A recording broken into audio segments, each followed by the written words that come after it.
Hello, namaste. So today we'll do something called area, one of the most misunderstood topics. लेकिन आज कोशिश करते हैं कि हम पूरी अंडरस्टैंडिंग डेवलप कर लें। एरिया क्या है? तो कई बारी जैसे हम बात करते हैं कि वहाँ का एरिया चेक कर लो या एरिया होना चाहिए। तो एरिया क्या है? जहाँ मैं खड़ा हूँ, क्या ये एरिया है? या ये बोर्ड का एक एरिया है? या जो ऊपर दीवार है उसका एरिया है? एरिया क्या चीज़ है? तो एरिया समझने के लिए हम इस बोर्ड को और इसके ऊपर जो हमने फिगर लगाई है उसको चेक करते हैं। पहले हम इमेजिन करते हैं कि यहाँ से एक आदमी या एक बच्चा चलना शुरू कर रहा है। मान लीजिए आपका पार्क है। अभी चलना शुरू कर रहा है यहाँ से, तो यहाँ से स्टार्ट होके ऐसे जा रहा है, पर उसको कंडीशन है पूरी बाउंड्री पे जाना है। बाउंड्री मतलब जैसी बनी वैसे जाना है। तो क्या वो सीधा सीधा जाएगा ऐसे ऐसे? नहीं। Very good. वो यहां से घूमते हुए जाएगा, क्योंकि पार्क की बाउंड्री है। पार्क कौन सा? ये पार्क है। लिख लेते हैं, ये क्या है? पार्क है। तो अब वो यहां से जाएगा, फिर कहाँ जाएगा? फिर वो यहां से जाएगा। इस तरह से पूरी बाउंड्री के आसपास जाता जाएगा। तो जब हम पूरा ये कवर करेंगे, तो क्या ये एरिया है? क्योंकि वो तो पूरा इस साइड से भी आएगा। क्या ये एरिया है? Very good. It is not area. जो बाहर बाहर का है उसको क्या बोलेंगे? Will call that perimeter. Perimeter. Hindi में शायद उसको परिमिति भी कहते हैं। हिंदी वाले बताएंगे कमेंट्स में। इंग्लिश में पेरीमीटर कहते हैं। तो एरिया क्या हुआ? बाहर बाहर से तो हम घूम के आगे चक्कर लगाते। एरिया क्या हुआ? इसको ऐसे भी इमेजिन कर सकते हैं, आपको एक लैंड खरीदना है। तो लैंड खरीद लिया, मान लो आपने लाखों का, करोड़ों का। तो क्या लैंड इतना ही है कि बाहर बाहर ही रहना है या अंदर अंदर रहना है? यस, हम अंदर रहेंगे। तो एरिया क्या होगा? हमेशा अंदर का होगा। एरिया कहाँ होगा? अंदर का होगा।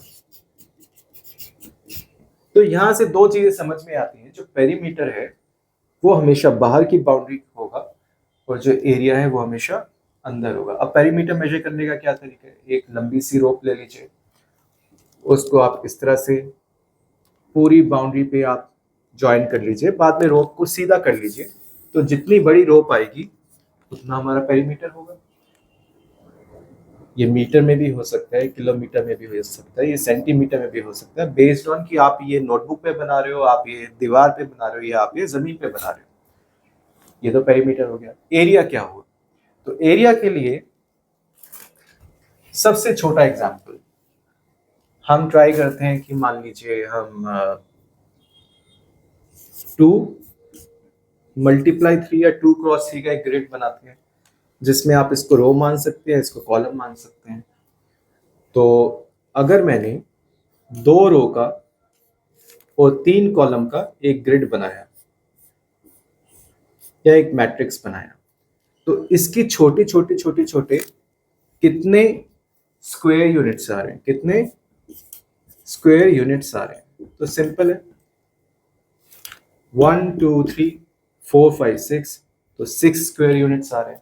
इसको उल्टा भी कर सकते हैं, 3 × 2 या 3 × 2, मतलब 3 रोज वाले और 2 कॉलम वाले। तो इसमें कितने ग्रेड आ रहे हैं? 1 2 3 4 5 6। तो इससे हमें समझ में आता है कि area is number of square unit. Area is number of square unit. अब इसको जो हमें रटवाया गया या हमने लर्न किया स्कूल में, रटना बुरी चीज नहीं है, लेकिन उसके थोड़े से नुकसान हैं, फायदे भी हैं। तो हमने लर्न किया कि area is equal to length multiply breadth. बात ठीक भी है, क्योंकि अगर आप ये पैटर्न देखो, तो यहाँ पे लेंथ आपकी 2 है और यहाँ पे ब्रेथ आपकी 3 है। तो 2 × 3 हो गया, लेंथ मल्टीप्लाई ब्रेथ हो गया। और यहाँ पे भी आपका 3 है और 2 है, दोनों को मल्टीप्लाई कर दिया। पर वो किस केस में हुआ? जब पूरा वो एक रेक्टेंगुलर शेप था। पूरा रेक्टेंगुलर शेप था। ये स्क्वायर में भी हो सकता है, साइड मल्टीप्लाई साइड हो सकता है, एरिया आ गया, पर एरिया अंदर वाला आएगा कितने यूनिट है। एक इस केस में जो इररेगुलर है इसमें कैसे करेंगे, क्योंकि इसमें तो ये जिगजैग है, जिगजैग में आप कैसे बनाएंगे। तो इसमें जो सजेशन ये होता है कि आप इसको छोटे छोटे छोटे छोटे स्क्वायर यूनिट्स में डिवाइड कर दीजिए, छोटे छोटे छोटे स्क्वायर यूनिट्स में डिवाइड कर दीजिए। तो जब आप इसको स्क्वायर यूनिट्स में डिवाइड करेंगे, मान लीजिए 1 मीटर का, या बहुत बड़ा है तो 1 किलोमीटर का, बोर्ड है तो सेंटीमीटर के हिसाब से भी कर सकते हैं, लेकिन होना क्या चाहिए, स्क्वायर यूनिट्स। तो यहाँ पे जितने स्क्वायर है उनको काउंट कर लो, उतना आपका एरिया आ जाएगा। तो हमारा पेरीमीटर भी हो गया, हमारा एरिया भी हो गया। अब वॉल्यूम क्या चीज है, वॉल्यूम किस चिड़िया का नाम है, व्हाट इज वॉल्यूम। तो वॉल्यूम के लिए थोड़ा हमें समझना चाहिए, जैसे ये मेरी बोतल है, तो बोतल के अंदर कुछ तो होगा, ये ढक्कन हम खोलेंगे तो कुछ तो होगा, दिखाने के लिए तो है नहीं। तो इसमें कुछ कैपेसिटी है, इसमें कुछ वॉल्यूम है, इसमें कुछ जगह है, कुछ स्पेस है। तो अगर इस फिगर में भी हम कुछ स्पेस बना लें, मतलब खाली जमीन खरीदने का क्या फायदा जब उस जमीन में रहना ही नहीं है, घर ही नहीं बनाना। तो अगर इस जमीन में हम थोड़ा सा स्पेस बनाने की कोशिश करें, तो उसके लिए हम क्या करेंगे, इसको हम ऐसे ओपन कर लेंगे, और जब इसको ओपन करेंगे तो थोड़ी सी हाइट आगे दिख रही है, height, if I may show like this, इतनी हमारी हाइट आ गई। और इसको जब आप एनक्लोज भी कर सकते हैं, इसको आपने ऐसे एनक्लोज कर लिया। कोई आर्ट एंड क्राफ्ट वाला होता तो मैं उसकी मदद लेके पूरा बना भी देता। तो इसको हमने ऐसे एनक्लोज कर लिया, तो ये आपका छोटा सा घर बन गया। तो वॉल्यूम का क्या मतलब, एरिया के साथ मुझे क्या मिल गई, हाइट मिल गई। एरिया के साथ मुझे क्या मिल गई, हाइट मिल गई। तो आपका वॉल्यूम का फॉर्मूला क्या हो सकता है, वॉल्यूम का फॉर्मूला बन सकता है, volume is equal to base area multiply क्या होना चाहिए, क्या निकला, क्या बढ़ा, यस हाइट बढ़ गई। तो volume is base area multiply height. अब इसमें हमारे पास कुछ चीजें हैं, जैसे कि ये चाय या किसी कप के ऊपर रखने के लिए, अंग्रेजी में नाम भूल गया, कुछ तो बोलते हैं इसको।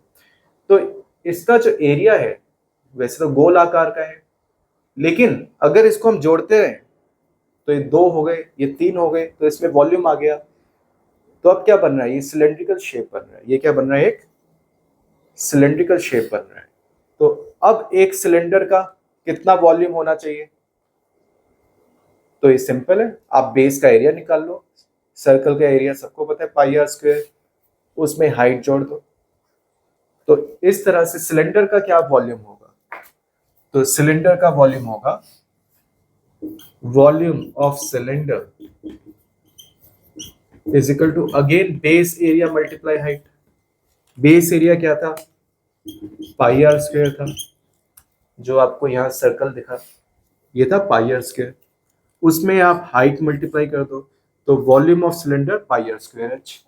तो अगली बारी आप कभी भी एरिया, पेरीमीटर या वॉल्यूम को करें तो थोड़ा सा अपना दिमाग लगा के करें, उसको रट के करेंगे तो पक्का कभी ना कभी फंसेंगे। क्या फंसेंगे कि एग्जाम हो रहा होगा और भूल जाएंगे। लेकिन I hope after this video we will try to make logic कि फॉर्मूलाज बन कैसे रहे, क्योंकि फॉर्मूलाज आप अगर यहाँ बनाना सीखोगे तो अपनी जिंदगी में भी कभी ना कभी बना लोगे। Thank you.